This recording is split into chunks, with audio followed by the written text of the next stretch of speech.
మిత్రులారా నమస్కారం అండి. మనము ఈరోజు మనిషిలో మహాభారతం మనిషిలో ఉండడం ఏంటి అని మీకు ఆలోచన రావచ్చు. మనిషిలో మహాభారతం అనే దాని గురించి మనం చర్చించుకుందాం. మహాభారతం జరిగింది, దానికి ప్రూఫ్స్ ఉన్నాయి, అది వదిలేస్తే ప్రకృతిలో బయట లోపల ఒకటే ఉంటుంది. ఎప్పుడైనా మహాభారతము మనిషిలో కూడా జరుగుతూ ఉంటుంది, యుద్ధం మనిషిలో జరుగుతూ ఉంటుంది. దానికి వేదాంతం కూడా వివరణ ఇచ్చింది. మహాభారతానికి మనిషిలోనే మహాభారతం ఎలా జరుగుతుంది అనే దానికి వేదాంతం వివరణ ఇచ్చింది. అదేమిటో ఇప్పుడు తెలుసుకుందాం. మహాభారతం అందరికీ తెలుసు కదా, కానీ మనిషిలో మహాభారతం వేదాంతాలకు మాత్రమే తెలుస్తుంది. చూడండి ఎలాగంటే, మనలో అయ్యా నువ్వెవరు అంటే నేను అంట. ఆ నేను అంటే ఆ నేను ఎవరు? దీని గురించి రమణ మహర్షి కూడా చాలా పరిశోధన చేశాడు. అది వదిలేద్దాం. నేను అంటే నేను అని చెబుతున్న అది ఎవరంటే ఆ జీవశక్తి, ఆ కాన్షియస్నెస్ ఎవరు అంటే దుర్యోధనుడు. ఆయన దుర్యోధనుడు. ఇంకా ఈ పంచపాండవులు ఈ పంచభూతాలకు ప్రతీకలు. పంచభూతాలకు ప్రతీకలు. దుర్యోధనుడు ద్రౌపదిని అవమానించడానికి పక్కన పెడితే ఆయన ఏం చేశాడు? ఆయన ద్రౌపదిని వస్త్రాభరణం చేశాడు అనేది కథని, దానికి అర్థం వేదాంతికమైన దృష్టిలో చూసినప్పుడు ద్రౌపది ఏమిటంటే మృత్యు ఎప్పుడైనా ఎలా వస్తుందండి? మనిషి అనేవాడికి ఈ ద్రౌపది ఎవరు భార్య? ఈ పాండవుల భార్య. సో మనం చెప్పుకున్నాం కదా, ఈ పంచభూతాలు ఎన్ని? 5. పాండవులు ఎంతమంది? 5. సో ఈ పాండవులు పంచభూతాలకు ప్రతీక అయితే, ఈమె ఎవరంటే ద్రౌపది మృత్యు. మనిషి అనేవాడికి మృత్యు ఈ పంచభూతాల ద్వారానే రావాల్సిందే. అగ్ని ద్వారా రావాల్సిందే, లేదా గాలి ద్వారా రావాల్సిందే, లేదా జలం ద్వారా రావాల్సిందే, లేదా ఈ విధంగా లోపల ఏదైనా ఆకాశతత్వంలో ప్రాబ్లం వచ్చి, లేదా వాయువు ద్వారా, లేదా భూతత్వం వస్తువుల ద్వారా రావాల్సిందే. సో ఈ రహస్యాన్ని ఛేదించడానికి ప్రయత్నించడు ఎవరు? నేను. ఈ జీవశక్తి నేను అనేటువంటి కాన్షియస్నెస్ ఛేదించడానికి ప్రయత్నించింది. అయితే శ్రీకృష్ణుడు ఆమెకి వస్త్రాలిచ్చి కాపాడడం అంటే ఆ మృత్యువు ఏంటని తెలుసుకునేదని మనిషి ప్రయత్నిస్తుంటే, శ్రీకృష్ణుడు పరమాత్మ ఏం చేస్తే తన మాయతో, తన శక్తితో ఆ మృత్యు రహస్యాన్ని మాత్రం తెలుసుకోకుండా చేస్తూ ఉంటాడు. ఎంత ట్రై చేసినా దుశ్శాసనుడు ఎంత ప్రయత్నించినా అలసిపోతాడు తప్పితే, మనిషి అనేవాడు ప్రయత్నించి మృత్యువుని జయించాలని ప్రయత్నించి అలసిపోతాడు తప్పితే తెలుసుకోలేకపోయాడు. అదే అక్కడ అసలు రహస్యం, అసలు అర్థం అది. తర్వాత పాచికలాటలో ఓడించడం ఏమిటి? తండ్రి వెన్నెముకతో ఇచ్చినటువంటి పాచికలతో ఓడించడం అంటే తండ్రి శక్తి, తన జీవశక్తిని మనకిస్తున్నాడు. సో ఈ పాచికలు మాయ చేసి ఈ వీళ్ళని పంచపాండవులు ఓడించడం అంటే ఈ పంచభూతాలను మనం మోసం చేసి ఓడిస్తున్నాం ఒక రకంగా. అంటే ఏం చేస్తున్నాం? మనకంటూ ఎక్కడ ఉంది? మన శరీరం పంచభూతాలు తయారైంది. అంటే పంచభూతాలు ఏంటి? ఈ పంచభూతాలకు సంబంధించినవి, అంటే పాండవులకు సంబంధించినవి. కానీ మనం ఏం చేస్తాం? మనం లాక్కొని ఇది నాది. సో సూది మనం మోపినంత స్థలం కూడా మనం ఇవ్వం కదా.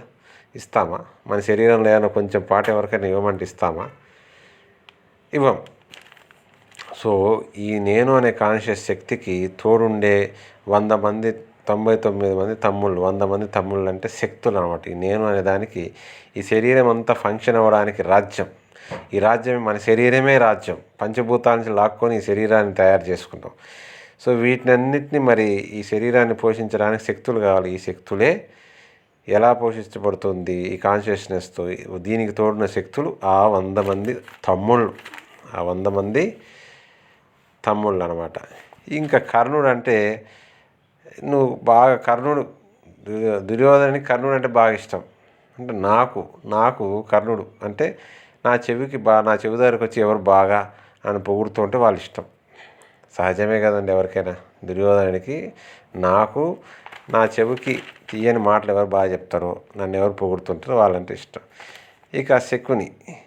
సో ఒకసారి నన్ను పొగుడుతూ ఉన్న తర్వాత నాకు అహంకారం పెరిగిపోయిన తర్వాత వాళ్ళ మీద యుద్ధం చేయాలి, వీళ్ళ మీద గొడవ పోవాలంటూ అప్పుడు మనలో ఉన్న వద్దు ఇది రైట్ టైం కాదు, ఇది బ్యాడ్ టైం, ఇది గుడ్ టైం అని చెప్తున్నమాట. ఇప్పుడు కాదు మళ్ళీ చేద్దామని ఆలోచన చెప్తుంది. ఆ శక్తి శకుని అయినప్పటికీ కూడా మంచి చెడులు ఆలోచించకుండా మొండిగా వెళ్ళి వాళ్ళతో నష్టం లేకుండా ఏదో ఒకటి తేల్చుకోవాలి, గొడవకి వెళ్ళాలనే ఒక గుణము దుశ్శాసనం అనమాట. ఆ యొక్క గుణం మంచికైనా చెడుకైనా అది పట్టుదల. ఆ మొండి పట్టుదలకి చిహ్నమే, మనిషిలో ఉండేటువంటి మొండి పట్టుదలకి చిహ్నమే దుశ్శాసనుడు. తర్వాత భీష్ముడు పడిపోవడం ఏంటి? మనం భీష్మించుకో ఉంటాం. మనం పుట్టినప్పటి నుంచి మనం భీష్మించుకో ఉంటాం. ఎప్పుడు జరుగుతుంటుంది. కౌరవులు పాండవుల మధ్య యుద్ధం జరుగుతున్నాయి, దుర్యోధనకి పాండవుల మధ్య యుద్ధం జరుగుతుంటే నీకు ఎప్పుడు చూసినా ఈ పంచభూతాలు ఈ శరీరాన్ని లాక్కోవాలని ప్రయత్నం చేస్తూనే ఉంటాయి. కానీ లోపల ఒక పట్టుదల, ఒక మహాశక్తి ఉంటుంది అన్నమాట. ఆ శక్తి భీష్మించుకొని కూర్చొని అనుకోండి, అది భీష్ముడు అంటే నీలో పట్టుదల, ఒక మహాశక్తి, ఒక శరీరంలో ఉండేటువంటి శక్తి, సహజమైనటువంటి శక్తి. సో సైంటిఫిక్గా చెప్పాలంటే ఇమ్యూనిటీ అనుకోండి. సో అటువంటి శక్తి ఎప్పుడైతే తగ్గిపోతుందో అప్పుడు నీలో ఉండేటువంటి జీవశక్తి కూడా దానికి కూడా అంతమవడానికి కాలం దగ్గర పడిపోతుంది. ఎప్పుడైతే నీలో రెసిస్టెన్స్ తగ్గిపోతుందో లేదా నీలో పట్టుదల తగ్గిపోతుందో సో నీకు మృత్యువు దగ్గర పడింది అనేది కూడా అర్థమవుతుంది అన్నమాట. ఈ లాస్ట్లో భీమదుర్యోధన యుద్ధం ఏమిటి అంటే లాస్ట్ ఆఖరి శ్వాస కోసం మనం ట్రై చేయాలి. లాస్ట్లో మనిషి ఎక్కడ చనిపోయే ముందు ట్రై చేస్తుంటారు. శ్వాసకి యుద్ధం జరుగుతుంటుంది. మీరు గమనించుకోండి కావాలంటే. ఆఖరి శ్వాసలో యుద్ధం జరుగుతూ ఉంటుంది. భీముడేమో శ్వాసని మనం తీసుకోకుండా లాగుతుంటాడు, వెనక్కి లాగేస్తుంటాడు. మనమేమో లోపల లాక్కోవాలని ట్రై చేస్తుంటాం. ఎప్పుడు యుద్ధం జరుగుతూనే ఉంటుంది. మనం శ్వాసను లాక్కోవాలి అని చూస్తుంటే ఆయనేమో ఆ శ్వాసను వెనక్కి లాక్కోవాలి. లాస్ట్కి భీముడు గెలుస్తాడు. ఆఖరికి భీముడే గెలిచిపోతాడు. మనం ఎప్పుడైతే శ్వాస ఆపేసామో అప్పుడు యుద్ధం ముగిసిపోయింది. దుర్యోధన ఎప్పుడైతే పడిపోయాడో అంటే ఆ శ్వాసను తీసుకోవాలి. లాస్ట్ ఆ శ్వాసను తీసుకునే శక్తి, ఆ జీవశక్తి దుర్యోధన ఎప్పుడైతే పడిపోయిందో ఆటోమేటిక్గా మహాభారతం కూడా అక్కడికి అయిపోయింది. సో పంచభూతాలు మనవి కాదు, కానీ మనవన్నట్టు తీసుకొని ఇంత పెద్ద శరీరాన్ని తయారు చేసుకొని ఇన్ని సంవత్సరాల పాటు మనం అలాగే పెట్టుకొని లాస్ట్కి భీముడు వచ్చి ఆ శ్వాసను కూడా లాక్కొని వెళ్ళిపోతాడంట. సో అంతటితో మహాభారత యుద్ధం అయిపోతుంది. మన మహాభారత యుద్ధం కూడా భీముడి విజయంతోనే వెళ్ళిపోతుంది. నీలో ఉన్నటువంటి నేను అనేటువంటి ఆ కాన్షియస్నెస్ పడిపోవడంతోనే ఈ శరీరం యొక్క మహాభారతం కూడా అంతమైపోతుంది. ఇది వేదాంత రహస్యము. ఇది వేదం అనేది క్లారిటీ ఇవ్వదు. వేదాంతంలోకి వెళ్తేనే మనకు దానికి ఒక క్లారిటీ వస్తుంది. వేదం చదివినంతసేపు అది వెళ్తూనే ఉంటుంది, ఎండింగ్ ఉండదన్నమాట. వేదాంత రహస్యం అనేది అది కూడా మన విద్య ఈ విధంగా మహాభారతానికి, రామాయణానికి ఇంకా ఎంతో జ్ఞానం చెప్పేవాళ్ళు చాలామంది ఉన్నారు. మీరు కూడా ఇంకొంచెం ప్రయత్నించండి. స్వస్తి అండి. నమస్కారం. ఉంటానండి.